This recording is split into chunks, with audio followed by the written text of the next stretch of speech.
Good afternoon, mi amigos.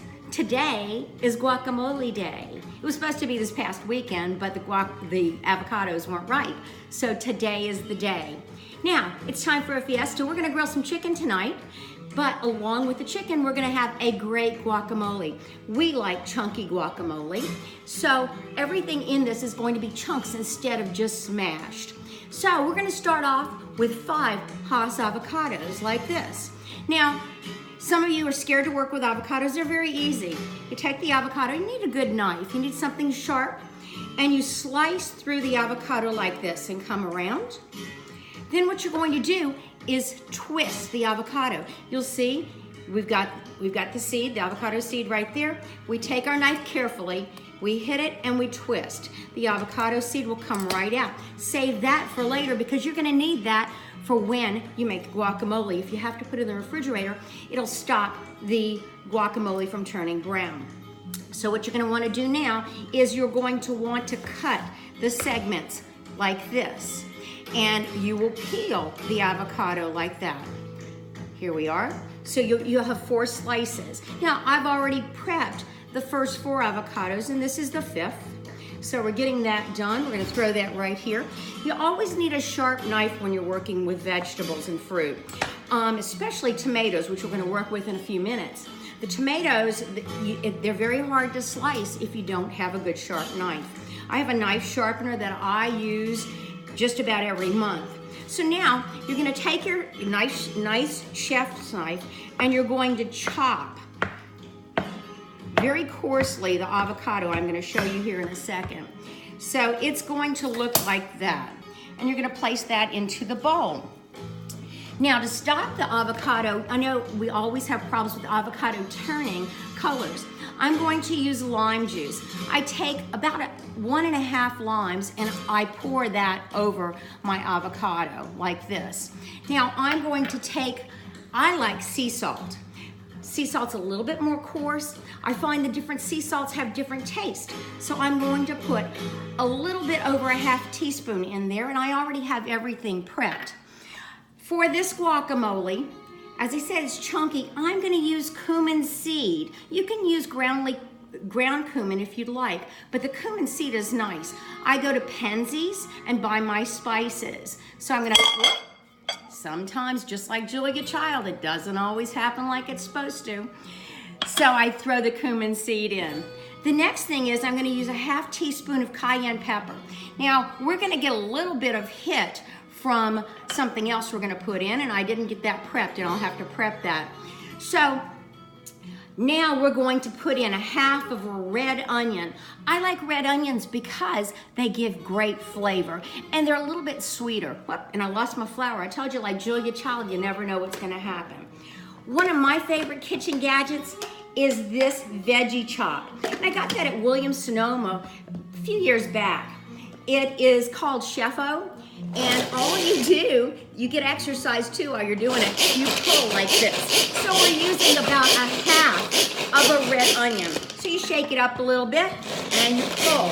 As I'm pulling, you base it and all you do is chop. So you burn up maybe 5-6 calories while you're making your guacamole. So we're gonna take this out and we're gonna add the red onion to the mixture. So it's nice and chopped up, goes right in there. A little bit finer than what you would chop up the avocado or the tomatoes. Now, this is what I forgot to get out of the refrigerator.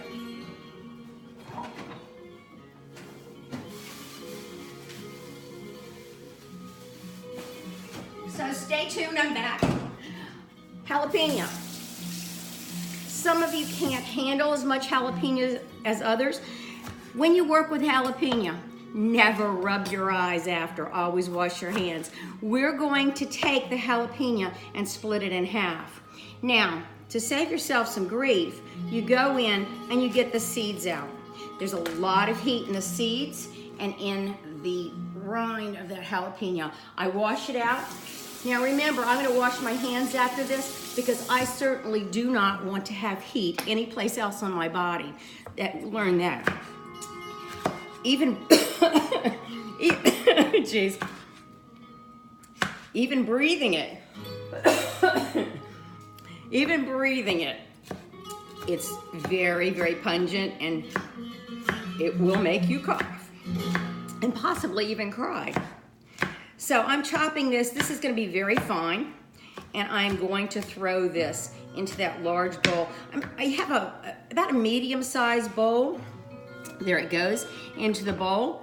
Now we're going to cut up 2 Roma tomatoes. I've already prepped them, but here's a Roma tomato. You want it flavorful. You want it not terribly you want it ripe, but not where it's squishy. So your product is going to be like this, and you're going to add your tomatoes into here. Now we're going to go back to the veggie chopper, and excuse me, I'm going to add garlic. We like garlic. We're from New Orleans. There's vampires. You got to keep the vampires away. So we add lots of garlic. I would suggest a tablespoon for those that like it. For those that don't like it, you can add 1 clove and get away with it. I'm going to put it here in the veggie chop. So I didn't wash it out. Makes it easy cleaning. Then I'm going to take my cilantro.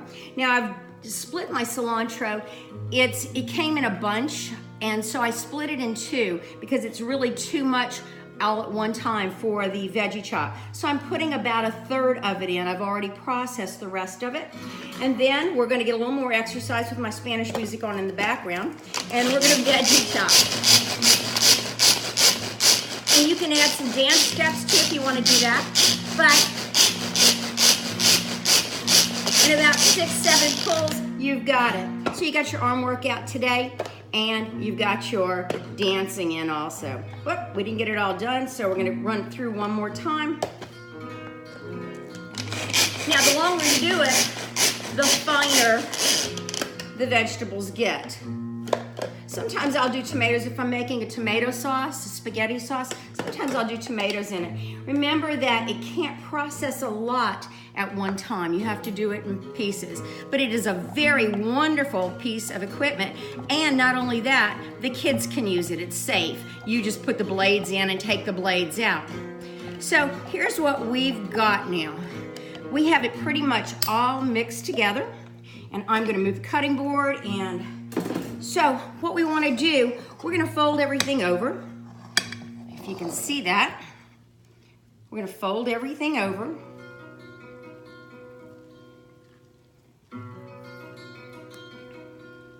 There we go. Now, we're going to want to take a potato masher, a nice potato masher, and you're going to want to press. Just like that. See, I told you we'd be using those muscles today. Avocado is a good source of healthy fats. And not that we should eat tons of it, although I love it, but it is a very good source of healthy fats for you. And when we're trying to take out some of the bad fats and add healthy fats, you've got it right here. So, we're gonna add a little bit more muscle power here. There we go. Might as well dance to it while we're doing it. There we go. Add a little bit more lime juice to the top of it. That'll keep the color. And we're almost done with this.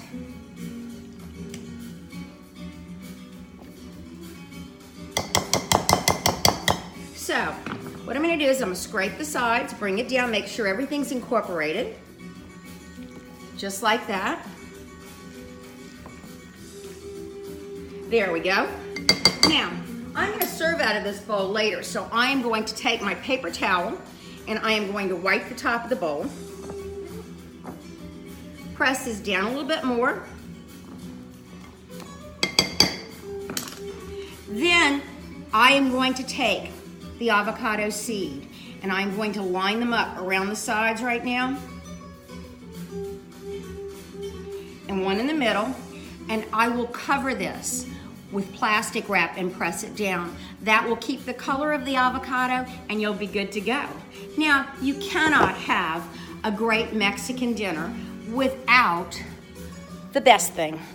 And so I got my Jimmy Buffett Margaritaville mixer out, and we've got a little Cuervo right there, and I think we're all ready to go for dinner. What do you think? You wanna come party?